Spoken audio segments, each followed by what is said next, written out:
Embarrass me on the intro. Okay. Hey, everybody. Thanks for joining us this evening on a very special virtual session here with the one and only Mr. Roger Ingram. For those of you who don't know enough about Roger, I'll just do a little bit of his bio for you. Roger's basically played and toured with some of the biggest names in the music industry. I guess starting with Tom Jones when he was very young and Louis Bellson's big band. He came up to actually Toronto and did the Belvedere Jazz Festival, I think, with Louis Bellson's big band. He spent 20 years on the road with Harry Connick Jr.'s band. He recorded 17 records, I think, with Harry. Uh, Woody Herman, of course, Maynard Ferguson, and a whole host of other people. He's written two books, I believe. One is Clinical Notes on Trumpet Playing, and the other one, I think you co-wrote with someone. It's called The Versatile Trumpeter, Roger, over there, over your left shoulder. Product placement. Yes, absolutely. As well back here too. And the clinic today is sponsored by Long and McQuaid Canada and also Exo Brass Canada. And we're very happy to have Roger here and all of you joining us out there in virtual world. Welcome. And without further ado, Roger, how you doing? It's an honor to be here, and I'm always very flattered when people ask me to come on the air, so to speak, and answer questions about stuff, and I've gotten used to doing this the last couple of months. I mean, this is about the ninth one of these I've done, and I was telling my wife Victoria, I said I'm running out of stuff to say. It's like you're going to get a repeat of a lot of the same things, but that all depends on what kind of questions I'm asked, So Sure. it's always great to see you, Alex. I mean, it's been a few years, and It has. I was up there, and we did a lot of clinics and things in the Toronto area. Yeah, absolutely. You've come through Toronto and pretty much all of Canada with either Harry or Paul Anka's band or Yeah, a bunch of other guys. So you're no stranger to Canada for sure. yeah. And you were just telling me earlier that you actually qualify for dual citizenship, which is kind of Well, cool. yeah, You know, because my grandparents on my father's side are originally from Hamilton, right? Wow. and now like my father, he was born in 1903, and my mother was 20 years younger. My dad ended up being an actor and an artist and a musician in Hollywood, but my mother was 20 years younger than him. She was born in 1923, so that's why I was able to be born in 1957. But my father's parents were born in the 1880s, and and they came from Hamilton. But Wow. when you talk about the number of records I did with Harry, every year or so, my wife finds another one. She says, "Well, that's another record," and a lot Oh, of them are compilations. right. Sure. Just like I did three record dates with the Lincoln Center Jazz Orchestra. We Yeah. did Blood on the Fields and Real Time, and they came to Swing, and then a lot of compilations came out. Right. And so you actually technically you have to credit the compilations, but anyway, we've been going through this shutdown for like 14 months now, and I've been staying busy here in Chicago. I live in Chicago, and it's kind of like overcast and raining today. But like this morning, I did a trumpet ensemble group for a couple hours. We started at 10 a.m. and we played through all the Mancini quartets, and then I got back home here so that I could do this. And then later on, I got to run out and do a really short recording tonight. But anyway, things are going good. So, um, when I do these types of events, these online events, um, I wish I had access to these type of things when I was coming up, and I could ask maybe questions, ask Blue Mitchell a question, or Wouldn't that have been nice, eh? or some stuff like that. And so, you know, if there's anything I can do to like actually help anybody, I mean that's why I'm here. So Well, we have the chat room open for people to fire questions at you. So, I mean, we're waiting right now. We got a first greeting from Larry Larson. He says hello, and he says Pete Elman says hello. So there you go. I Not was working over there with Pete's band last night over at Elman's Music Center. We did a live virtual event for the ILMEA. That's the Illinois Music Educators Association. And so we were doing we did a clinic on uh, big band phrasing and, the kind of big band, large jazz ensemble pedagogy. right. Nice. Real Yeah. nice. Let me fire the first question at you, since COVID is on top of everybody's mind, and I think speaking to a lot of guys, it's a lot. I think a lot of people find it difficult to keep in shape, as a trumpet player or as a brass player. And certainly before COVID hit, you were working all the time, and doing gigs, in big bands and small groups and recording and all kinds of stuff like that.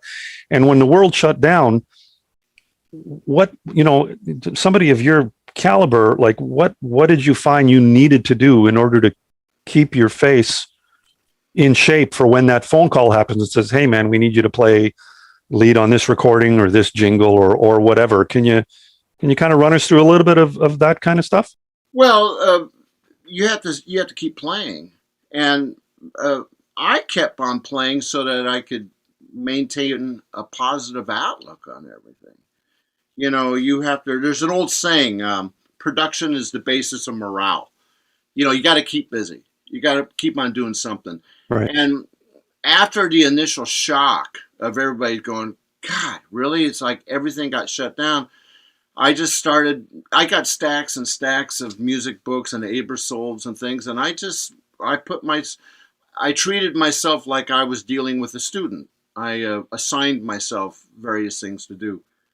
And under normal circumstances, I play no less than 3 hours a day, whether I work or not. And Okay. meaning if I have like a 2 or 3 hour gig, I'll play for a half an hour before I leave to go do the job, and when I get home, I'll maybe play for another half an hour. But so I start filling up my time practicing. It's like, I mean, I've kind of arranged my life after all these years so that I can pretty much just sit home and practice if I want. I kind of look at that, it's like going to work. And after the first couple weeks, people started adjusting to this new lifestyle that the entire world has had to adapt to. Right. And after about a month, people started sending me emails asking me to participate on this music video and maybe do this record. Now, Joshua Jern, he's got a great band here. He's a new writer. He's a great trumpet player. He plays lead, he plays jazz, and he's a great writer. We did a whole album in this pandemic. Yeah, I saw that on Facebook just yesterday, the day before the announcement. Yeah. And the name of the album is Lockdown. Right. Nice. Joshua Jern Jazz Orchestra, and the album is going to be released in July, and most of it is like online, recording. We did a few things where we went over to the jam lab and we were 6 feet apart from each other, and we did a few ensemble things.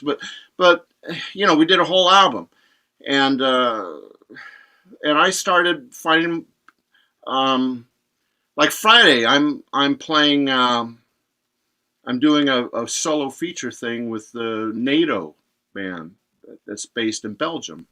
Oh wow, cool. Yeah. And I'm doing Doc Severinsen's Begin to Begin. They recorded all their tracks and they sent it over to me. Nice. And I've played that solo many, many times, so I'm very familiar with it. I'm very comfortable with it. So I'm going to put the trumpet part on for that. So various things like that. I've been getting asked to do a lot of things. But still, in comparison to how busy I was before the pandemic started, like I was doing like maybe at least 1 or 2 gigs a day every day. Now it's, for the recorded things, it's maybe 1 a week, or so I've had to fill up a lot of my time by personal practice. And in a lot of ways, it's been it's been great because I've been able to address a lot of my personal playing issues that have been on the back burner for quite a few years. Right. So I mean, the, what you got to do is you got to try to make do, and you can't let yourself get depressed, and you got to make the most out of it. So I sat down with Vicky, my wife, and we said, well, how are we going to deal with this? And we've done. Well, hi, kitty. Got a nice kitty right here. Um, anyway, so that's what we do, and it's things are starting to improve. Um, I'm fully vaccinated now. I'm 3 weeks ago was my second vaccination. Yeah, I saw that. We're lagging behind you guys, unfortunately, in that department, but Yeah, but we'll get there. everybody will catch up. It's going to be good for everybody. But like for instance, last night when we did this, it was just a trumpet section, Pete Elman's trumpet section, and his rhythm section. We've all been vaccinated, Nice. and it was kind of a prerequisite to going in there and doing that, And we had some distance between each other, and so it's going to change things forever. A lot of people are realizing that just people who work in offices and things, people who the CEOs of a lot of companies are probably starting to say, well, we don't need to have everybody report to the office anymore. The quality of work is better than when they do it from home.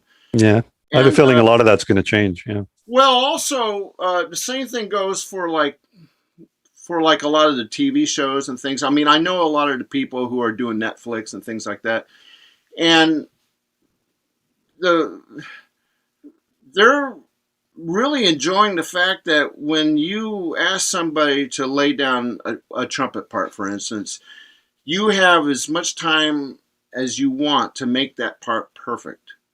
And Sure. what the musicians are sending in to the client are a lot more perfect than the way they used to be when you put maybe 5 or 10 musicians into a room and everybody tries to get the whole thing done nicely in 1 or 2 takes. And if anybody makes a slight little clam, nobody says anything, and they mix it and everything, and it comes out.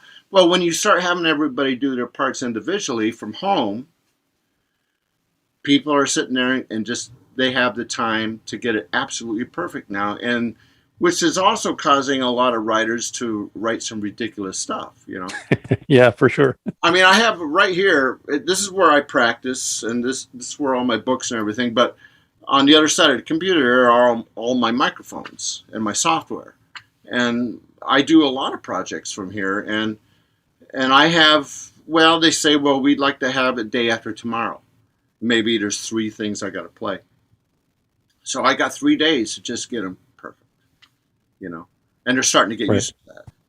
So when everything, quote unquote, comes back to normal, a lot of people may stick to the way it's been for the last 14 months as far as recording is concerned. Okay. We've got some couple of questions coming in. If you don't mind, Roger, we can dive right into it. Yeah. Okay. Christopher Reed says, Roger, I took a lesson with you in Montreal a few years ago with Rick Ragno, so I'm just following up with you. So there's not really much of a question there, I guess, but he wanted to say hello. How you doing? Nice to hear from you. Uh, JD Trumpet says, what are you doing for a warm up these days or in the past? Well, I do the warm up that I've done for the majority of my playing careers. It's what Bobby Shu showed me when I started studying with Bobby when I was 14, and we kind of he explained what the definition of warm up is. The term warm up comes from the world of athletics. It means to literally raise the temperature of a muscle or a group of muscles that you're going to use for a particular physical endeavor. And trumpet playing is a physical endeavor. And the muscles that we use, you want to increase blood flow before actually putting the horn up to your face, So what I do for a warm up is the first thing I do is I stretch, I get these lower abdominals moving a little bit. I get my body going first before I even play. The intercostal muscles that are in between your ribs there, start moving and everything. Just maybe for 30 seconds, just stretch a little bit like a runner would stretch.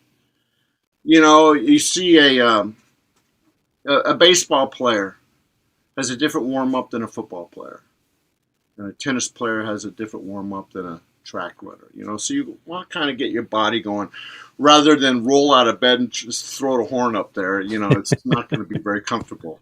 And then after I stretch a little bit, I'll take some deep breaths and I'll start thinking about, I've always incorporated the yoga breath, which is, a very efficient way of creating internal compression. So I'll start doing some breathing exercises. After I stretch, I'll be like,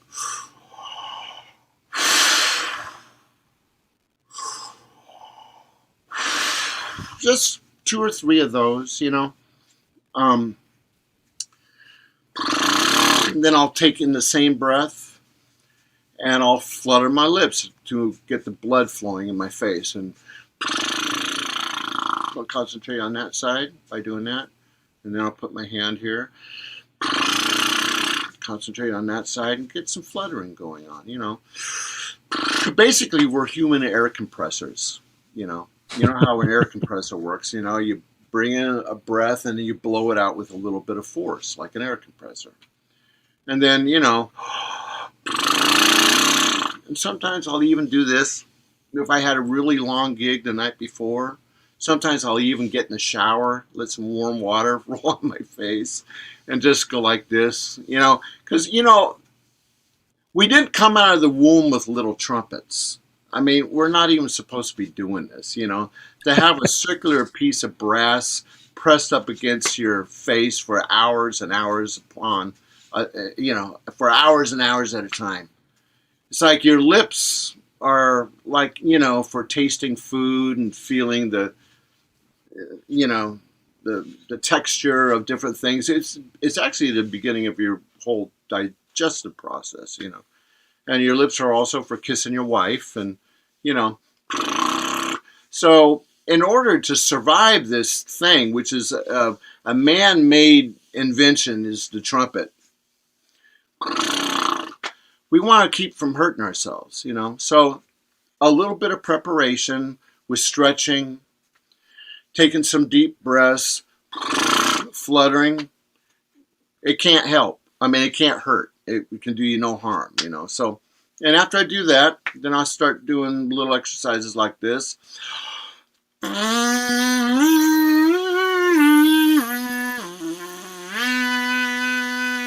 Focus a little bit more, right? Get these muscles going.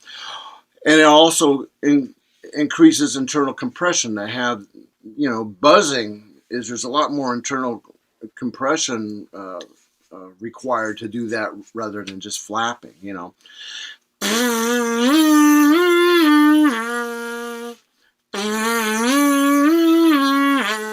When I was growing up in LA, I took trumpet lessons with James Stamp too, and he used to play with the LA Phil. Yeah. Okay. And it was Bobby Shue who said, you should take a few lessons with Jimmy Stamp. And he had me doing buzzing exercises to the piano. And it really helps focus and helps you establish some muscle tone in the corners here.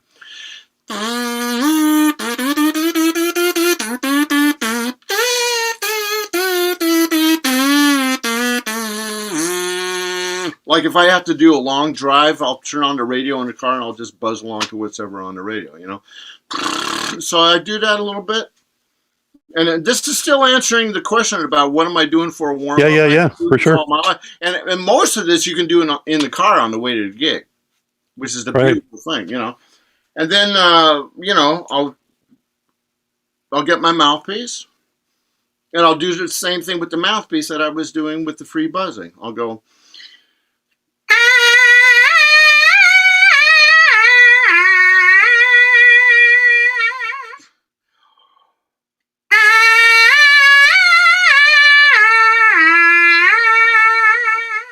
And it's all very easy to do. And if you, the important thing is to be consistent with it. Go through these steps every day. And then once you finally bring the trumpet up, your sound is going to be nicer. You're going to feel better. You're going to be feeling a lot more positive about your experience because you're not going to be experiencing a lot of pain because you actually took some preparatory steps to get your body going, you know?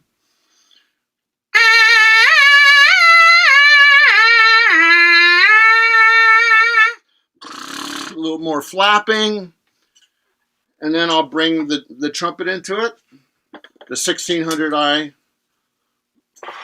B flat trumpet, which is my favorite B flat trumpet to play. And then I'll play a second line G, and I'll bend it. I'll bend it flat, and I'll bend it sharp. I'll go flat, sharp, flat, sharp, flat, sharp until I find the middle of the pitch.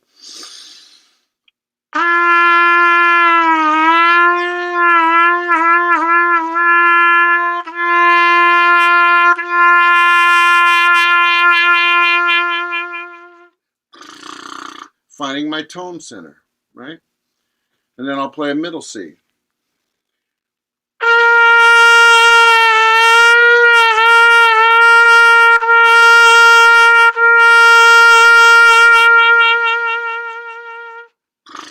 Flapping, and it feels good. It feels comfortable. I got the air moving. I got the lips flapping. The blood's flowing, you know. I'm feeling more confident about what I'm going to do, you know. And then maybe to get the fingers going, I'll do like the etude from the first study in the Clark book, something like this.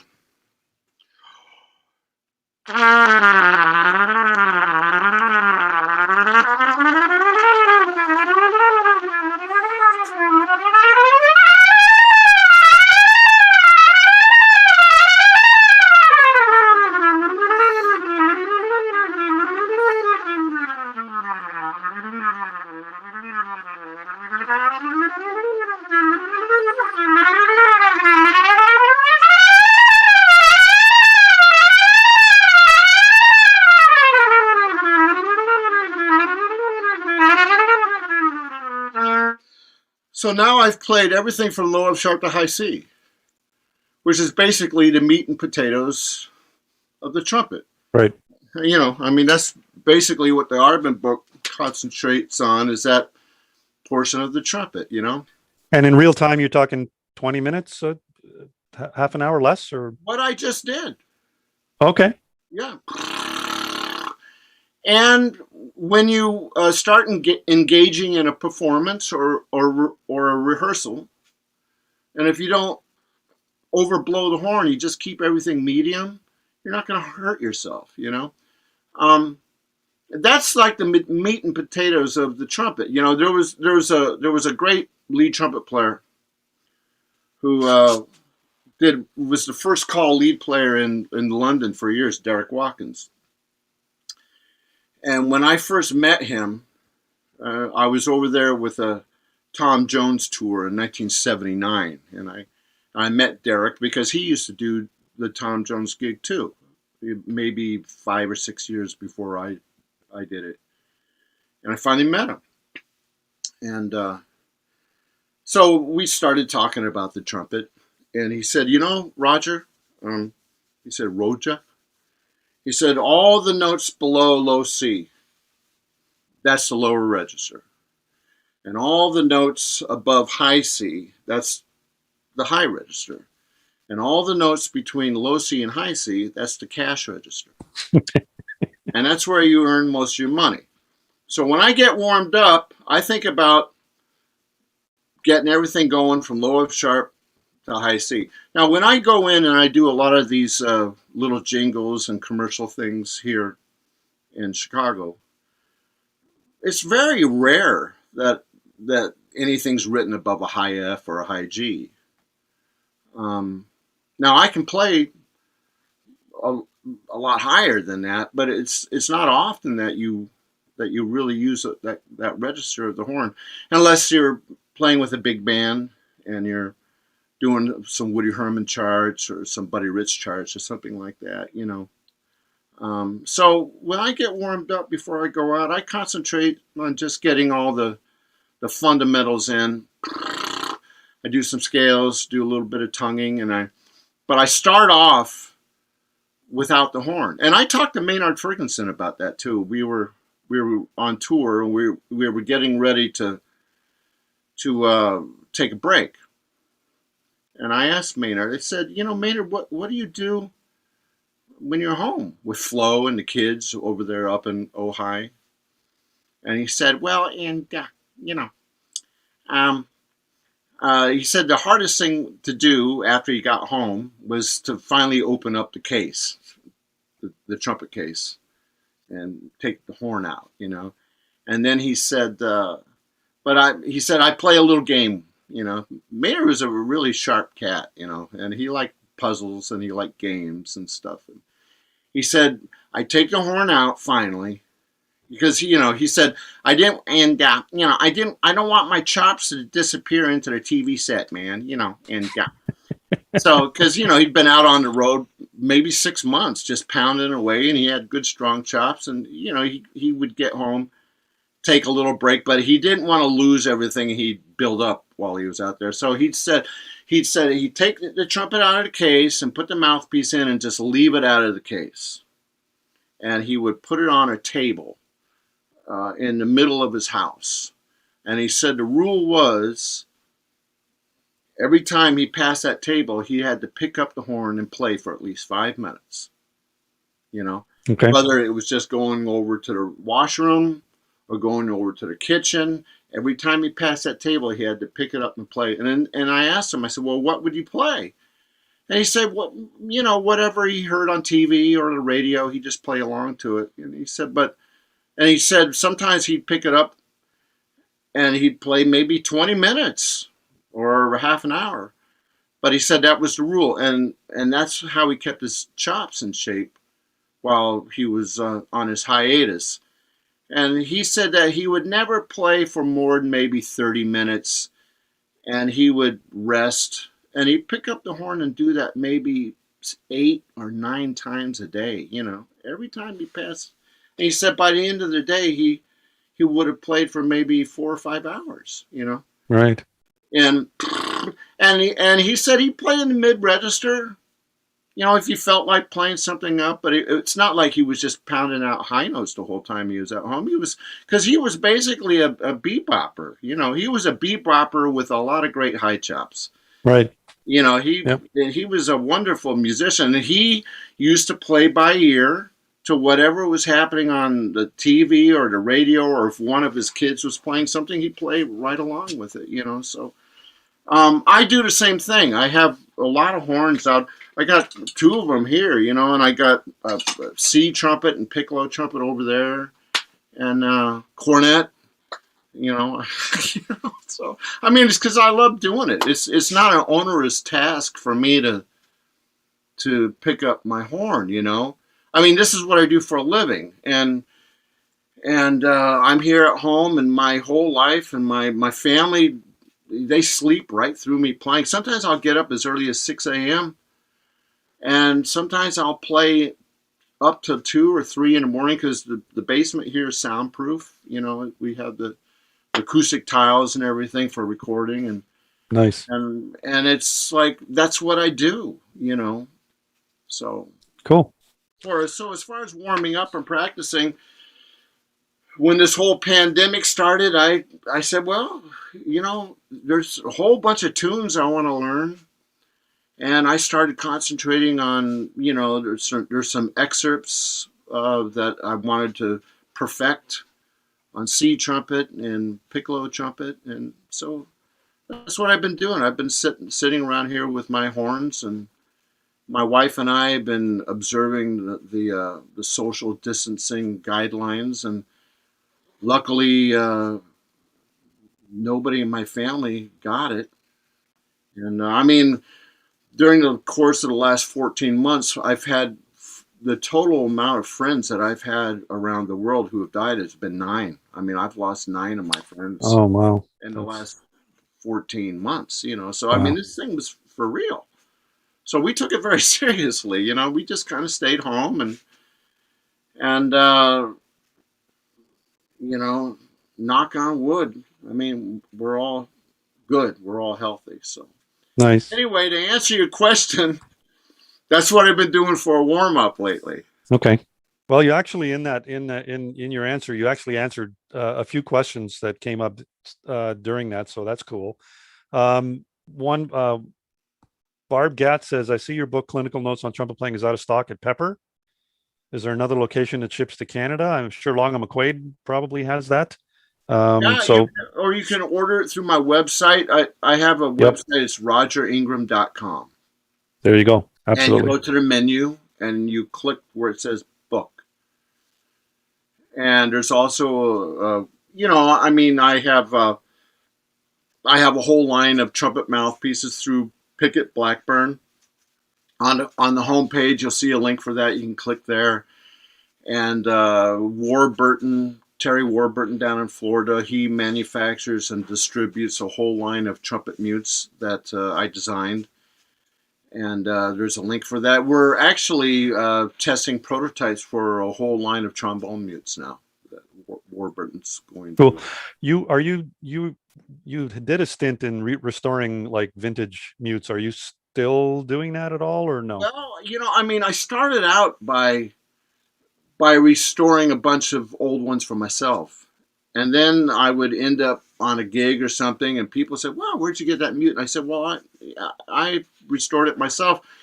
All of a sudden, I heard from Doc Severinson's office. He wanted a couple of Ray Robinson cut mutes, so I did a few for him. I did a couple mutes for Chuck Finley. I did 3 of them for Wayne Bergeron, my old friend that, you know, we used to room together on maintenance man together. Right.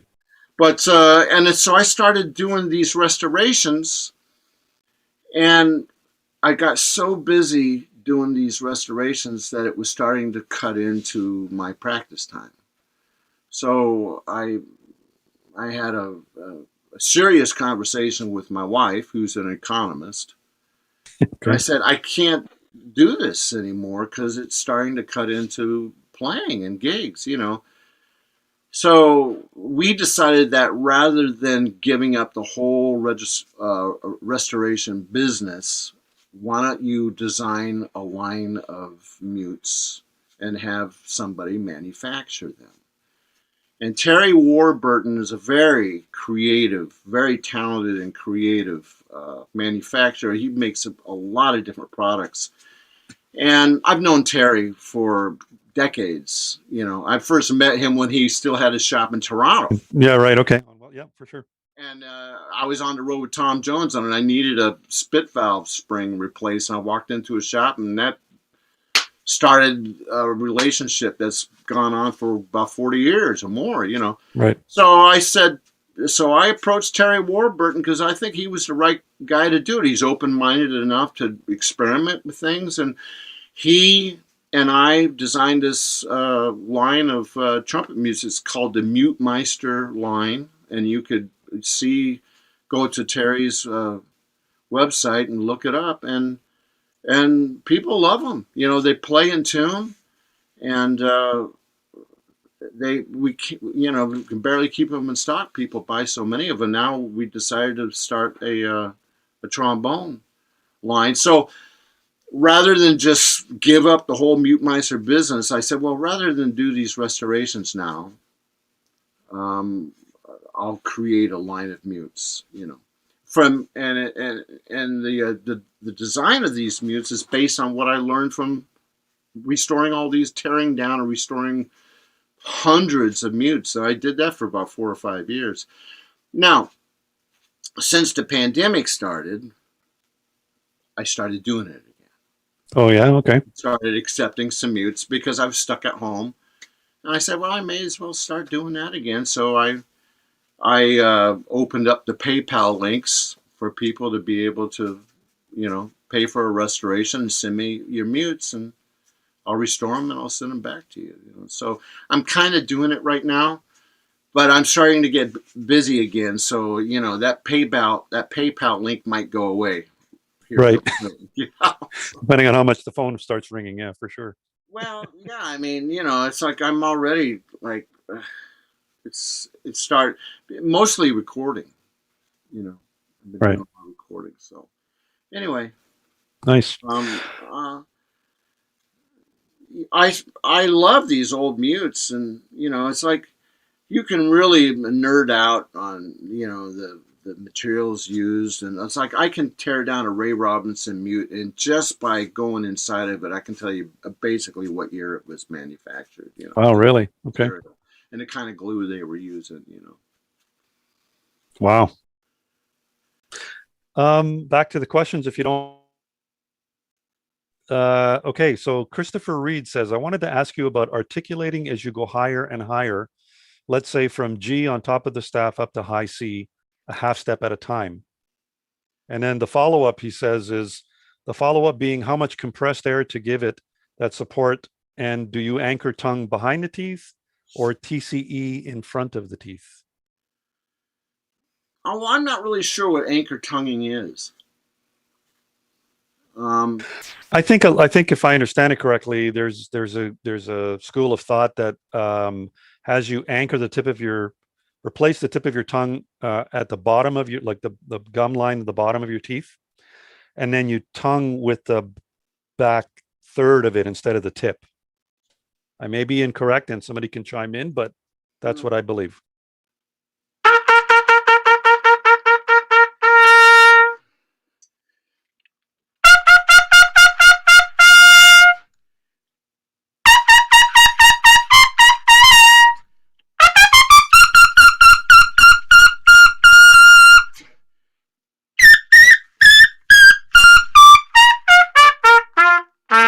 I think that when I articulate in the upper register, I think after about high C, I'm starting to tongue between my teeth.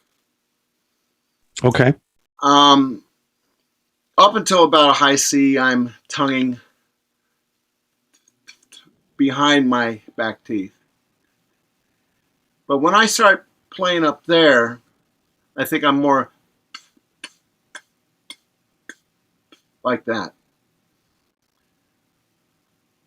Is that something you're consciously doing, or something that you get a better response that way in your tonguing? Or because I know with a lot of, like, even for myself, when tonguing in the upper register when you're playing loud is kind of, in order to articulate cleanly, can be difficult because of the compression inside your mouth.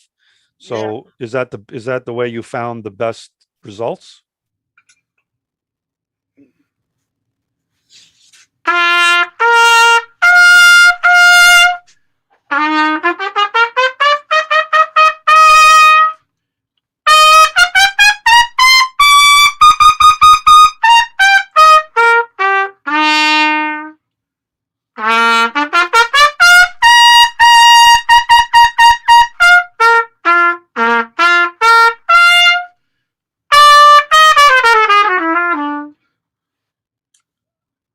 I'm pretty much behind traditional. I'm tonguing in a traditional way up to about high C, and then I get past high C.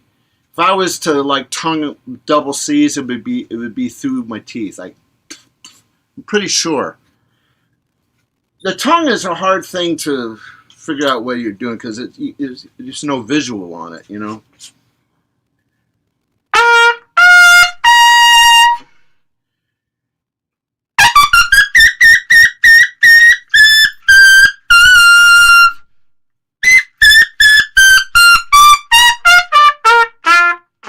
Yeah, when I'm tonguing up to about a double C or a double D, I'm between the teeth. So as I ascend, my tongue goes more forward, and I start tonguing through the teeth. Okay. And I know that's probably not the greatest answer, but as far as I can tell, that's what I'm doing. And, I don't do a lot of triple tonguing on double high Cs. No? It's like in the orchestral world, uh, most things are written up to maybe high E or high F. And when I go into an orchestral situation, because I play assistant principal on two symphony orchestras around here. Right now, I have my commercial equipment here, but I have a medium large 1602 exo brass horn, and I use a mouthpiece that's equivalent to about a 7C that Peter Pickett made for me, and like this morning, that's the equipment I was using, and I, you do double tonguing, triple tonguing, up to maybe G above the staff, and up to about high F. It's with me, everything is pretty traditional. But when I go into the world of doing rock gigs or big band gigs where I start incorporating my commercial equipment, the 1600i, which is a medium bore horn, 453 bore, and the mouthpiece I'm using is it's from the Ingram signature line. It's what we call the bebop.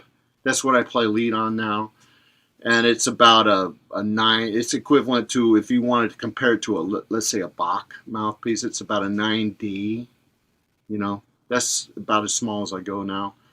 Well, did you play smaller stuff before that, or? Well, yeah, but I mean that's the finish off what I'm saying now is, as far as when I start tonguing above a high C, it's going to be just single tonguing.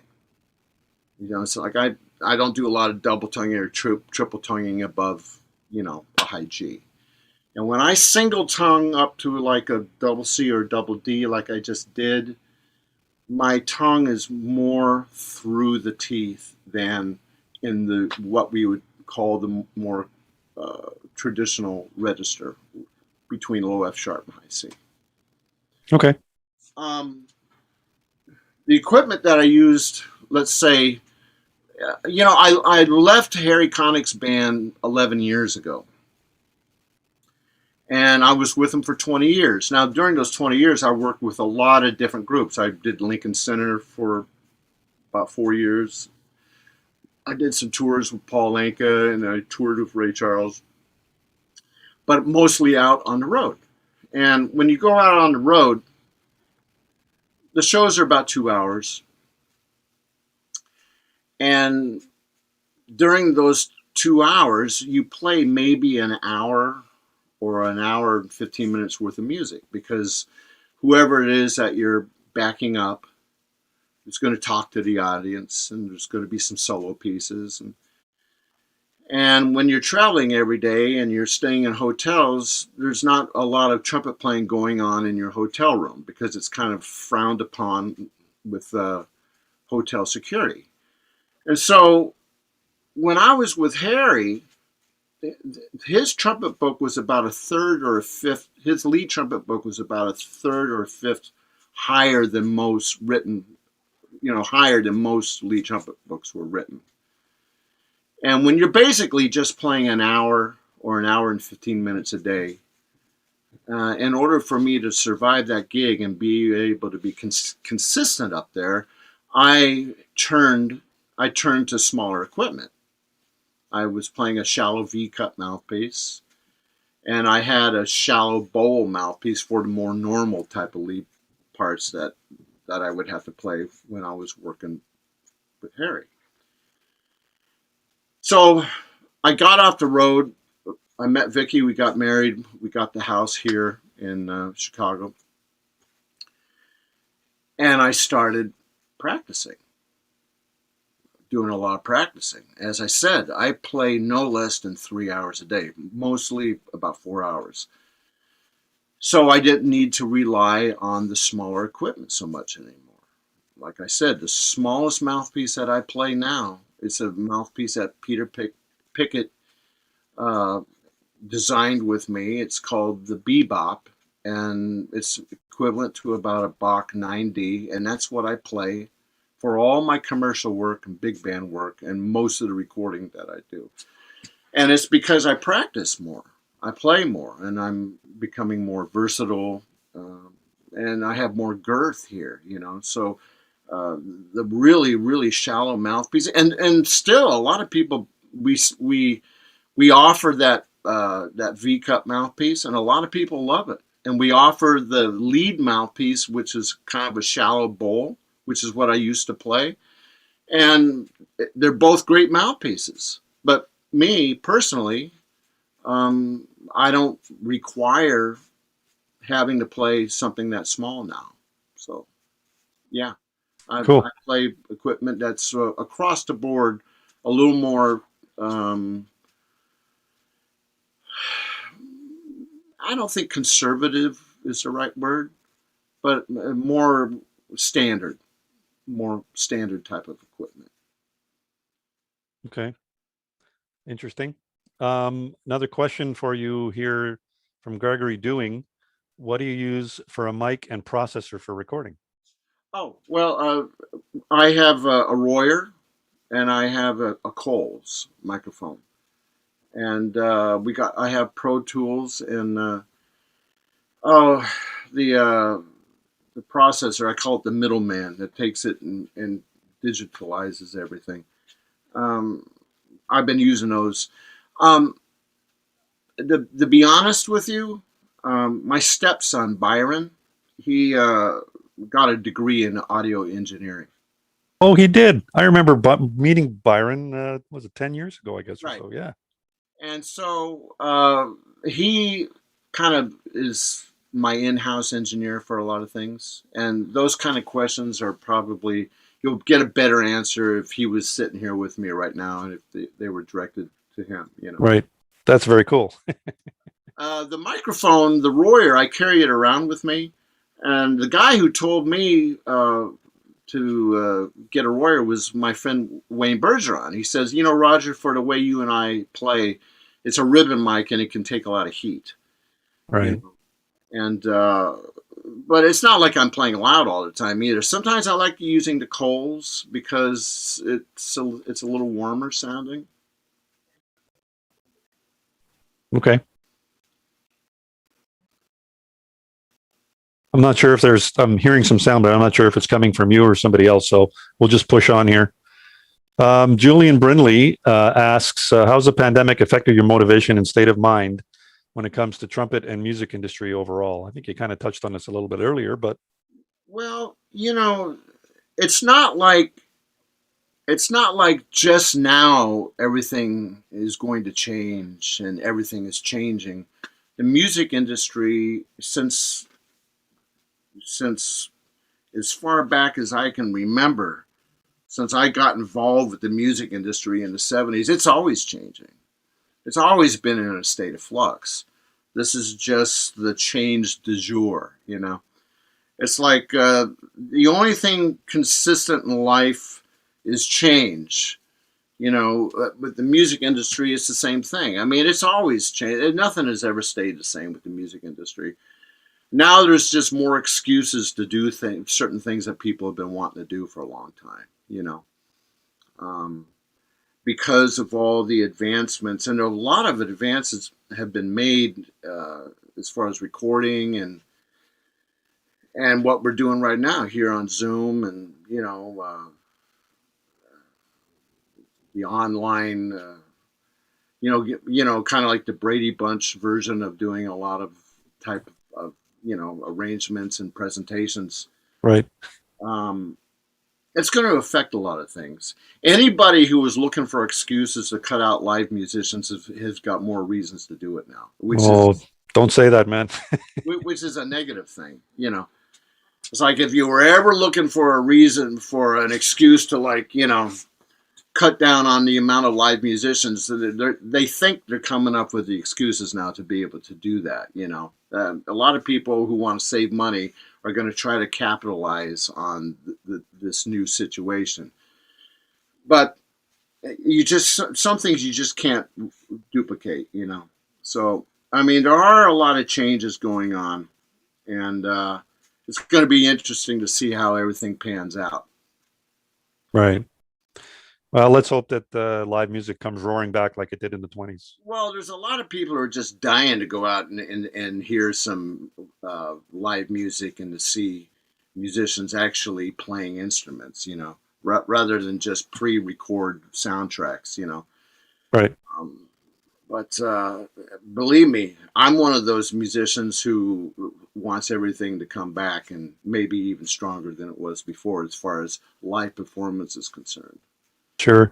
I think one of the popular misconceptions about what's transpired over the last year and a bit with all these, as you call them, Brady Bunch recordings, is I think a lot of people really don't understand the amount of work that goes into or post production to put something like that together. I think most people think that 10 or 15 or 20 musicians are actually playing live, and of course that's not the case, right? It's all, as you say, it's pre-recorded. Most of the time you're miming to what you recorded for the video portion of it. So, that whole aspect of what's been going on is kind of a little misleading, shall we say. It's actually easier to just put everybody in the same room and record. Totally, right? Yeah, no, exactly. Yeah. you know Now, like I said before, there are advantages to sending in all your individual parts because you can get them just like perfect. Right. But sometimes the groove is lost. Sometimes there's not that cohesive feeling between all the musicians together creating this spiritual thing. This feeling that the audience feels, in a live situation. Because then, in a really great live gig, the back and forth between the audience, if you've been on a really good one where it's just magic, the audience is just as much of a part of the experience as the live musicians. Sure. So if you want to look for technical perfection, yeah, I mean, everybody's sending in their part and getting it just right, but everybody's working off a click track. Everybody's working off some kind of a metronome thing happening. Yeah, you can get it technically perfect, but that doesn't mean it's going to sound better. It's just going to be cleaner. Sure. Yeah. A question actually from me, if you don't mind. You touched on it a little bit earlier. There's been a conversation on a trumpet group a couple of weeks ago involving the yoga breath or the wedge breath, and I believe in my mind there's a misconception about the possibility of the wedge breath or the yoga breath doing you harm. Can you kind of? I've never heard that before. Well, I mean, I've heard I it. guess I must have missed that one online. I think you may have, but can you kind of? We don't have a lot of time left, and I don't want to take up the whole remaining time. But can you just kind of go over the wedge breath and how it works and why it's efficient and what it's supposed to do for you? Well, um, yeah, a lot of orchestral players don't see it as being a necessary thing because they're in most symphony orchestras and things. And nothing's really written much above a high F or a high E, and you can get away with not incorporating the yoga breath when playing material that's written in with that limit. But a lot of those players haven't had to sit in front of Woody Herman's lead trumpet book. And a lot of those players haven't had to sit in front of Maynard Ferguson's first trumpet book or Harry Connick Jr.'s first trumpet book. And when you start having to live above a high C for the majority of a 2-hour show, and if you learn anything about the yoga breath, you can see the benefits of incorporating that style of breathing. It makes basically what's happening is you create internal compression here, right? So we're like I said before, we're human air compressors. You're creating PSI, pounds per square inch, with how you bring in and create the compression here. Now, when it gets up to your oral cavity, the relationship your tongue has with the roof of your mouth, that's where you create the velocity. All right, that's where you start speeding the air, and then you send it through your aperture here. which determines what register you're going to play in. The aperture becomes smaller as you ascend, and it becomes bigger as you descend.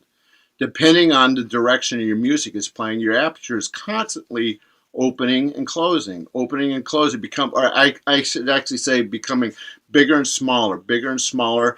And it's the embouchure muscles that control that. And that's why eventually you become tired here, because you're constantly changing the size of that hole, right? So the yoga breath, which the guy who started teaching it was Benny Baker. And I think he used to play principal for Toscanini, and Doc Severinsen used to take lessons from him, and Maynard Ferguson used to take lessons from him. And it was Benny Baker who hipped Maynard and Doc to about the whole thing about the yoga breath. And if you see any videos of Maynard or Doc, when they take their breath, they always bring their shoulders up a little bit. Like that. All you have to do is look at some videos. And they're, in a very efficient manner, they're utilizing the upper portion of the lung sac. And when they blow out, they're tucking their belly button in towards their spine, which is creating leverage. It's also very interesting that that's where your solar plexus are located too, So you build up that amount of compression, and then, depending on how you use your tongue, you create the velocity inside your oral cavity, and then you start sending it out through the aperture. I don't think it can do you a lot of harm. If you're prone to have a weak heart, or if you're going to have a heart attack, maybe you shouldn't be playing the trumpet. I mean, it's like, right. If you are informed that, you have an enlarged heart, or you have, heart disease in your family, maybe choosing a brass instrument is not the smartest decision. Maybe you should become a piano player or a bass player or something like that, because there is a lot of internal compression that happens with playing any brass instrument. It's not just trumpet.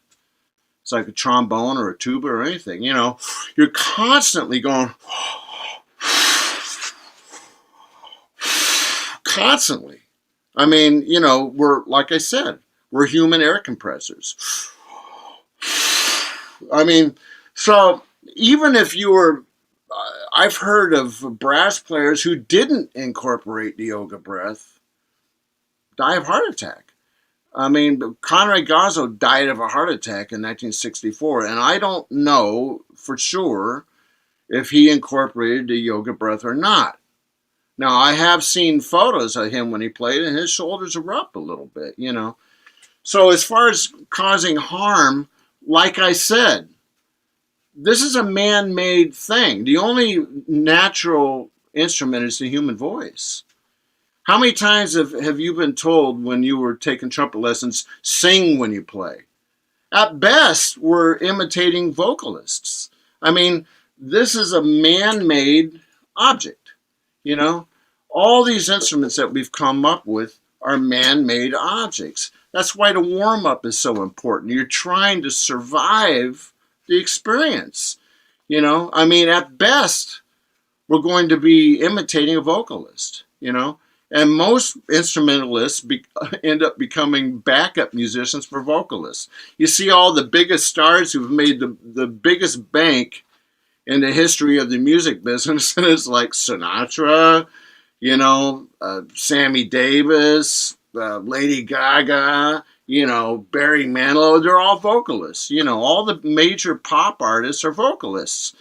And there was a time when a lot of them used full orchestras, and there was a lot of sidemen, but at best we're backing them up. Now, there's been a lot of people who've made a great living being instrumentalists, just like Pete Fountain and Al Hirt and Herb Alpert and Chris Bodie and Kenny G. Kenny G has sold more Christmas albums than just about anybody, because the general public likes them. I tell a lot of my students, the only people who really care about high notes are trumpet players. And that's a very, very small slice of the whole general public pie. If you looking just to make money, you might want to come up with a way of playing that the general public is going to buy a ticket and go out of their way to go to a theater and hear you play. And Chris Bodie's doing it, and he's a wonderful musician and trumpet player, and you don't hear him pounding out a lot of double high Cs. Yeah, for sure. So, I mean, you got to keep everything in perspective. Yeah, there's a lot of people, you may have a heart attack. You might drop dead of a heart attack, but it's not necessarily the fact that you're incorporating the yoga breath. It's that you're playing a brass instrument to begin with, because these are all man-made items. So I have a feeling where it probably comes from, Roger, is that a lot of guys who hear, people like you, when you can pound out, all night long, really high double Cs and they're really loud. And I think a lot of people misconstrue that as you using brute force and putting in like bucket loads of air as opposed to internally creating compression and playing efficiently. And I think that's where, the misconception of, well, you're creating this internal compression, you must be doing damage internally to your heart or whatever. And, I think that's another thing I wanted to ask you. Does it take a bucket full of air to play a double high C loud? no, it takes fast air. Right. Not more air, fast air. I'm using about the same amount of air that I use in the mid register, but I'm just sending it out faster because I'm creating more compression, and my tongue, the relationship with my tongue to the top of my palate, I'm creating a smaller area there, so the velocity increases. You're sending the air out through that aperture faster. So it's not more air. It's like, fortunately, I have my resting pulse is usually about 52 or 53, and my because we're getting older now, my wife and I, we sit around, we take each other's stats about once a week. My average blood pressure is about 117 over 80 or something like that. I mean, I've Wow. never had any problems with my heart, and I, it's like I'm 63 years old now, and I'm probably stronger now than I was when I was out touring with Woody and Harry and all those people, because I take care of myself now. I'm not out partying and stuff anymore. I've kind of become a responsible adult, and I have a family at home, and I have a cat, and it's like, so as far as you can't really. I mean, the whole thing of being a brass musician in itself is probably harmful if you think about it. That's why there's so many people geek out and nerd out about equipment and mouthpiece this and mouthpiece that and warm up this and warm, because if it was a natural thing, if we did come out of the womb with little trumpets, there wouldn't be, you just do it. Right. There wouldn't have to be all this discussion. So you can start saying, well, does it cause heart attacks, or maybe this way of breathing as opposed to this way of breathing? It's like, I don't know. Right. Okay. I agree with you. And I just wanted it from the horse's mouth, so to speak, because the wedge breath came up and it, causing internal damage and strokes and heart attacks came up. And I just wanted you to tell us about it. If anything, it has enabled me to continue being able to play double Ds and E's and F's at this later stage of my life. I mean, I think it's made it easier for me to be able to, and I've never ever pulled a muscle or gotten a hernia. I've never cut my lips. I've never bruised my lips. I get a little puffy the next day. I've never herniated my neck. It's because Bobby Shue showed me the wedge breath when I was 14 years old. Right. And it took me a little while to learn it, and because Bobby had it explained to him from Bud Brisbois. And when Bobby finally, Bud told him how to use it, the first thing Bobby did was shared it with all of his students. Yep. And then I decided I wanted to be a lead trumpet player, and I started touring with Tom Jones and Connie Stevens and all these different acts, and I've never hurt myself physically from playing lead trumpet. And And also, I have people know that I can easily access the upper register, although that's not where my motivation comes from. I try to be a good musical lead trumpet player, but I mean, I've been doing it all these years. I haven't hurt myself, and I think that the yoga breath, or Bobby Shu has renamed it the wedge breath. It's all the same thing. It's helped me. It's probably preserved me more than anything. But And you know, him too, because he's in his 80s and he's everybody's playing gonna have their opinion. So be it. right. And it's sustained Bobby in his playing. He's 80 now and he's still playing up a storm, right? So Yeah, I mean, he's amazing, man. And he's had more things happen to his body than mine. I mean, I think Bobby told me that he went to a doctor and the doctor didn't know what he did for a living, and he said, "Are you a stunt man?" I mean, because I don't want to speak for Bobby, yeah, but I'm just saying Bobby told me that he's broken every bone in his body just by slipping off ladders and I mean, he just recently broke his leg and had a really bad injury to his leg and everything, but he can still sit there in a chair and pick up the trumpet and just like drill a double high C for you with no problem. for sure. So I mean, I don't know. I mean, like I said, who's to say? It's not. This is. We're actually we're committing an unnatural act by playing this instrument to begin with. I mean, this is a man-made instrument, and it's like I said, that's why we go like that to give yourself a. You're just trying to give yourself a fighting chance to be able to survive the playing environment that you're going to be going into by maybe warming up your body a little bit first before you bring this thing into play. Right. Cool. Can we do a shameless plug on your horn? Tell No, us about it. sure, yeah. There you go. It's the 1600i, my favorite B flat trumpet. How did it come about? What's that? How did it come about? Why XO and why that horn in particular? Well, XO is open minded. I mean, the Jupiter Band Instrument Company and their professional division, XO Brass, they're open minded. I mean, all my ideas about all these different horns I played during my life, and I've played every single different type of horn. And I'm not. And there's a lot of great horns out there. But when I decided that I wanted to build a horn, I got together with XO Brass and I gave them suggestions, and they just did it. They didn't argue with me, you know. And they came up with the for me at least the perfect horn. I just love this horn. I've been playing it now since 2000, since we released it in 2009. So we've been for 12 years now. I've been playing this horn, and now when I do classical things, I played a 1602, which is a medium large bore horn, and it's great.